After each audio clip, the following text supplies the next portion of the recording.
ibihe byiza mwese mudukurikiye, nizere ko mumeze neza muri hose, yaba mu majyaruguru, mu majyepfo, mu mujyi wa Kigali ndetse iburasirazuba n'iburengerazuba, nizere ko mumeze neza. Mu ijoro ryakeye nibwo ikinyamakuru gikomeye cyane muri Afurika ndetse no ku isi cyitwa Jeune Afrique cyatumiye Perezida Paul Kagame w'igihugu cy'u Rwanda kigira ngo kimubaze bimwe mu bibazo nyine biri murabizi ibibazo biri muri no minsi yo mu karere k'iburasirazuba ka Afurika y'iburasirazuba bya Congo, bagira ngo bamubaze kuri ibyo bibazo bajya bamubazaho. Nibwo rero batangiye bamubaza ibibazo byinshi bitandukanye, gusa yamaje mu cyongereza nibwo ngiye ko nabisobanura mu kinyarwanda, gusa mbere y'uko ntangira gusobanura reka mbibutse akantu gatoya. Murabizi ko minisitiri w'ububanyi n'amahanga wo muri Congo uriya mugore amaze igihe kinini cyane agenda abanyamakuru bitandukanye ku isi hose, arimo arashaka gusebya u Rwanda cyane, ashaka kurusebya rushinja ko rukorana na M23, rushinja ibintu byinshi, ndetse murabizi ko agiye mu makipe bagira ngo bahagarike amasezerano bafitanye, yaba ibigo bigura amabuye y'agaciro ashaka ko basesa amasezerano bagiranye n'u Rwanda yo kujya babagurira amabuye y'agaciro. Ni byinshi rero, reka nze nyure mu bibazo bagiye babaza Perezida Paul Kagame, aho bamubajije no ku kibazo cya M23. Yababwiye impamvu yafasha M23, ababwira n'impamvu atafasha Congo, avuga n'impamvu atafasha Burundi, ndetse atanabugira imbabazi ku buryo amusanabuteye nta mpuhwe na nke yabushyiramo. Ni byinshi ariko ntabwo turatinda bityo natangira byose tukabitangira tukabiva imuzi n'umuzingo. Gusa mbere ko dutangira nagusaba akantu gato cyane koroshye, reba aho hasi handitse subscribe ukandeho rwose leta byikora, ukore na like, ni ibintu byoroshye cyane, ubundi dukomeze twagure n'umuryango wacu wa YouTube channel.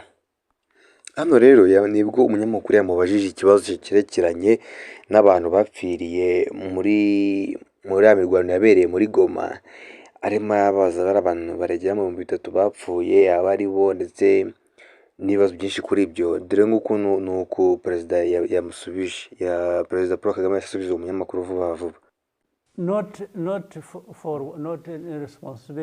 Ati ibyo ngibyo ntabwo ari inshingano na nkeya zo ku Rwanda, kubera yuko kwege mu bwirinzi bwacu, mu buryo bw'ubwirinzi bwacu nta nshingano n'izo ngizo, nta nshingano zimeze nk'izo ngizo zirimo. Icyandi cya kabiri kandi ati ngewe kamaze mbakosora icyo kintu.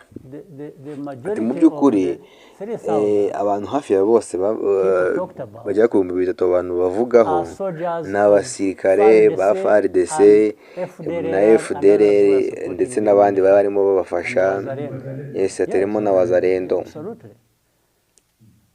Ati hafi ya bose mu by'ukuri bagera kuri barenga 2,000 abo ngabo bose. Ati kubera yuko abasivili nibuze bapfuye ntabwo baba barenga 500, ni ukuvuga yuko abandi bose ari abasirikare. Ati ndetse n'izindi mpamvu nyinshi zitandukanye byagiye zitera iyo mirwano. Ati kandi nubwo wamenya umuntu wari responsible w'abo bantu bagiye bapfa bose, ati ariko mu by'ukuri wazalendo na FARDC na FDLR, ati ibintu byumvikana rwose ko barapfuye, ko bapfiriye mu mirwano. None se urashaka yuko urashaka ko mbafata nk'aho ari abanyarwanda nshinzwe cyangwa se nshinzwe kumenyera ibyabo? Ati ibyo bintu ntabwo mbyumva neza. Nibwo rero baje kumubaza ikindi kibazo, bamubaza ati kubazo bya Congo ukundi kuntu yasubije. Ati guverinoma itarigeze itorwa n'abaturage yabikoze bwa mbere, ibikora n'ubwa kabiri. Ntabwo yavugaga Congo. Ati ikintu cyonyine bakora ni ukwica abantu cyangwa se gufata buri kintu cyose bakabyiba muri iki gihugu kinini cyane. Ati kandi n'indi mitungo yose ndetse n'ubundi butunzi bwose bakabufata, by'abantu batoya, y'akagupe gato k'abantu, ndetse kandi nta nubwo bafata ibyo bintu byonyine, ahubwo barangiza banahemukira abantu bose barenga miliyoni 10 b'abantu basigaye. Ati se no kubera iki umuntu yaza yibaza bino bintu? Ati ubundi kuki umuntu yagira ikibazo ibyo bintu?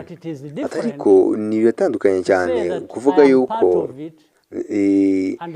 ko ngewe ndimwe mu bafasha abo bantu kugera kuri iyo ntego bihaye. Ati kuko ndamutse mbivuze, ati bitewe n'ibibazo murimo murambaza cyangwa se n'ibibazo birimo birabera muri Congo biri kuzamuka muri kino gihe, ati nta na kimwe kindeba rwose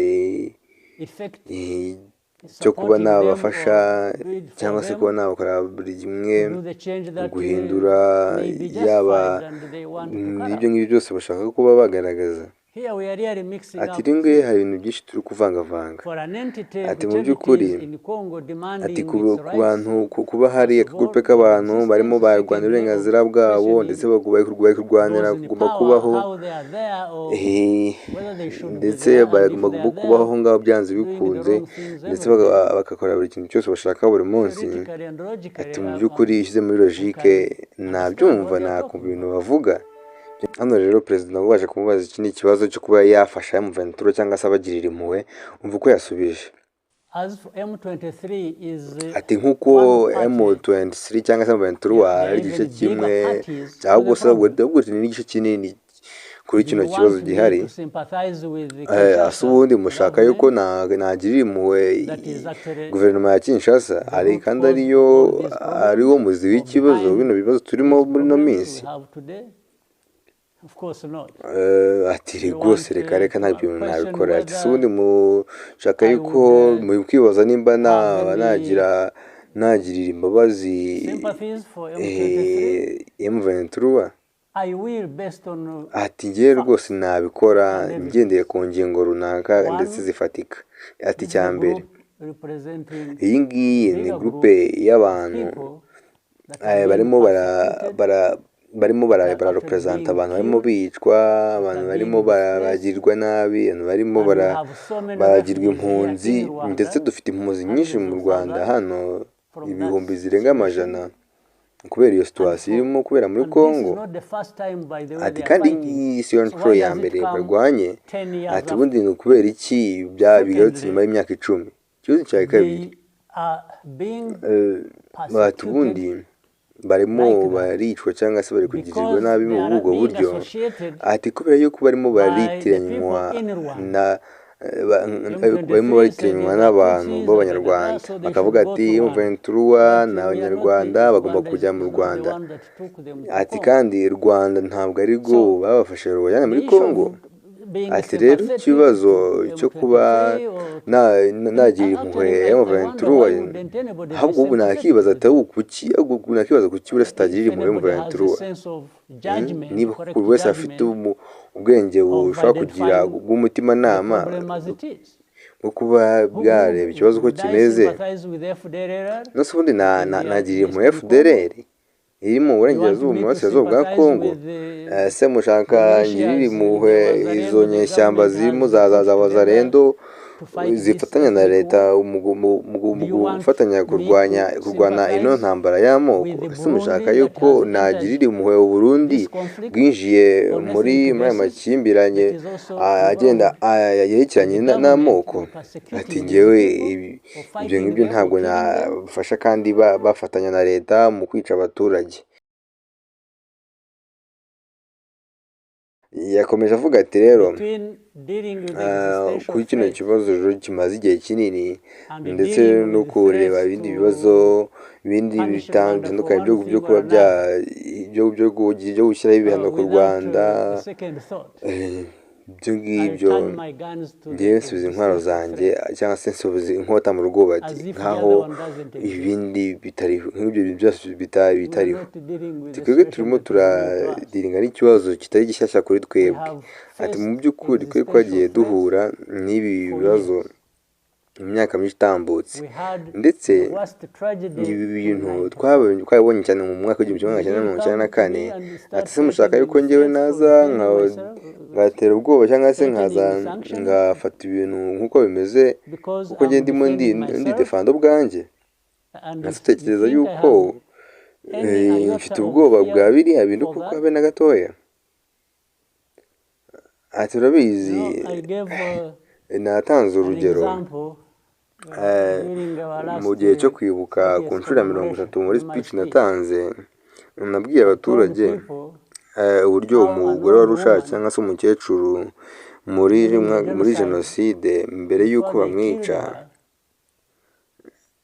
abicanyi baramubajije kuba yahitamo uburyo agomba kwicwa. Ati igisubizo yabahaye ko ari ukubacira mu maso. Ati ibyo ngibyo nicyo kintu umukecuru yakoze.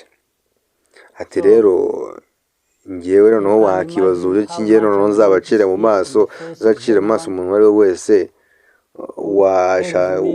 ushobora gushaka gukumitishamo hagati y'urupfu ngewe ngomba kuba nahura narwo. Ayo ngayo niyo magambo rero Perezida Paul Kagame yabashije kugenda asubiza ibibazo bimwe agiye abazwa n'umunyamakuru wa Jeune Afrique. Jeune Afrique nk'uko mubizi ni ikinyamakuru gikomeye hano muri Afurika ku bijyanye n'ikibazo cy'intambara iri muri Congo. Ndabashimiye ugize kuri ino video, ndagira ngo ukore subscribe tubana buri munsi. Ndabashimiye cyane, ibihe byiza.